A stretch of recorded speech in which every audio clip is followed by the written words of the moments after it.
Rishi Sunak does get this agreement across the line from all sides, how great an achievement would it be? Well, as you say, we haven't seen the deal, but from what we've heard, a significant achievement. The fact that UK rules on VAT and state aids would apply in Northern Ireland, which I think was a story first trailed by your own Sam Coates, would be a very, very big deal. And I think the Green Lane will make trade much easier than it currently is between Great Britain and Northern Ireland. I have to say, though, one thing is I don't think the Green Lane necessarily means no checks. I think it means fewer checks. I think we'll still find there is some checks and paperwork. The devil will be in the detail around the politics, and what we don't know is what this consent mechanism looks like or what they will have done to the role of the court, because at the end of the day, the protocol means that Northern Ireland has applied to it some rules that are EU rules, and that means the EU gets to decide on those rules and the court has a role. So the key thing will be how well that is disguised or fudged in this deal.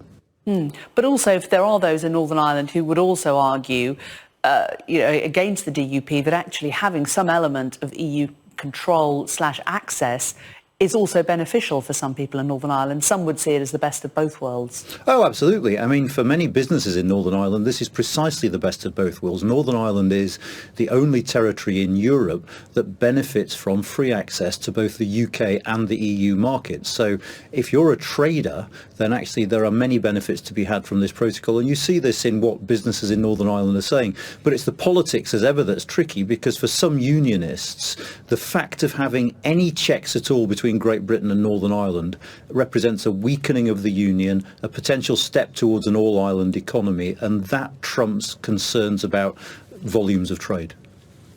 So we're obviously going to be waiting to hear what the reaction is from politicians in Belfast. But I don't know if you saw Steve Baker walking out of Number 10 a short time ago, a broad smile on his face. How significant would it be if the Prime Minister has managed to get his backing and then potentially the backing of other Eurosceptic backbenchers? Oh, it'll be very significant indeed, because, I mean, I think the Prime Minister recognises that there will be some people on his backbenchers who aren't going to support this deal, almost whatever it says. The key thing is to keep that rebellion down to manageable numbers, and the more of those sort of big beasts of Brexit, if you like, such as Steve Baker, he can get on side, the easier his task will be. As we're talking to you, Anand, we've got a breaking line from the House of Commons. They have confirmed that there will be a statement from the Prime Minister on the Northern Ireland Protocol at 6:30 this evening. It was trailed that it was potentially going to happen, so it does seem that, you know, all of the ducks appear to be sort of lined up, don't they? If what we have had trailed about what we are going to hear today, and as you say, we obviously have to wait to hear the details. But if this existence of a green lane and a red lane, greater control for politicians in Northern Ireland about the law setting, a little bit of sense of best of both worlds for some businesses, does that, in your view, change the spirit of the original Brexit agreement? Well, I think if particularly the details on state aids and VAT are true, it means that the European Union is being far more flexible in those areas than it appeared willing to be when it first negotiated that deal. Now, what Rishi Sunak, I think, would argue is, I've built relations of trust not just with the European Commission, but with several European governments. They now think that we're a serious, incredible partner, and because of that, they're willing to make concessions that they weren't willing to make beforehand. So in that sense, yeah, I think there has been a shift, and I think, you know, the European Union has been willing to make some concessions to get this over the line. Are there questions to be asked about why those concessions weren't achieved at the very beginning? Well, I think there are. I mean, one of the sort of narratives you hear in the Conservative Party is by having things like the Northern Ireland Protocol Bill, by talking tough, by acting tough, you get more concessions. I think Number 10 at the moment will be patting themselves on the back because they think that they've shown exactly the opposite, that by being collaborative and by building relations of trust, it is easier to get concessions out of the European Union. But we'll have to see, as we both keep saying, the devil's going to be in the detail and then in the reception that this gets from Conservative backbenchers. Do you think, if this is successful, that this is something that only a new Prime Minister could have achieved, that this is potentially something that Boris Johnson, who sort of hammered out the end of the deal, could not have achieved? Because it almost needed a new person, a new set of eyes, to allow the EU to moderate the negotiating terms.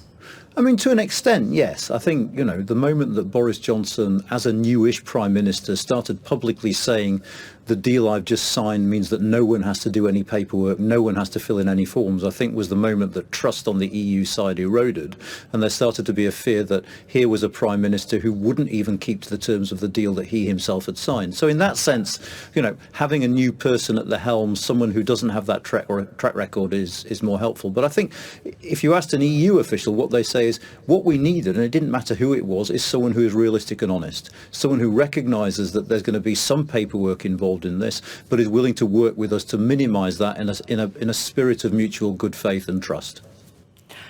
And as somebody who's director of UK and Changing EU, how do you think Brexit and the negotiations over the last few years has changed, perhaps the way the UK is regarded by the EU? Well, I think they have changed the way the EU was regarded, but that's largely because, and I don't think you can blame any particular individuals for this, it was so divisive both in terms of public opinion and in terms of our politics that it was impossible. You remember the dog days of 2019. There was simply no majority for anything in the House of Commons, so there were real constraints. And I think one of the things now is it appears to an extent that the debate, at least within the Conservative Party and arguably within public opinion, has changed in nature and moved on, which makes it easier for whoever's in charge to make the kind of compromises that it seems the Prime Minister has made. How do you think that debate has changed?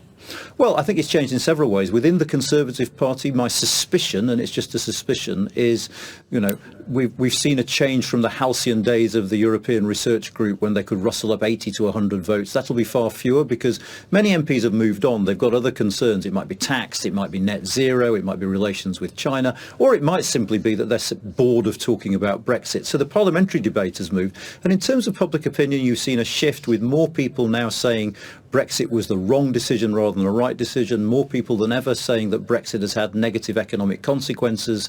So the mood in the country, I think, has changed, none of which is to say that there's a massive appetite for renegotiating anything dramatic with the EU, but all of which I think gives a bit more space to Rishi Sunak at a time when people are focused on the economy rather than the ins and outs of Brexit, to come up with a deal that might make some difference to our economic relationship with our largest trading partner.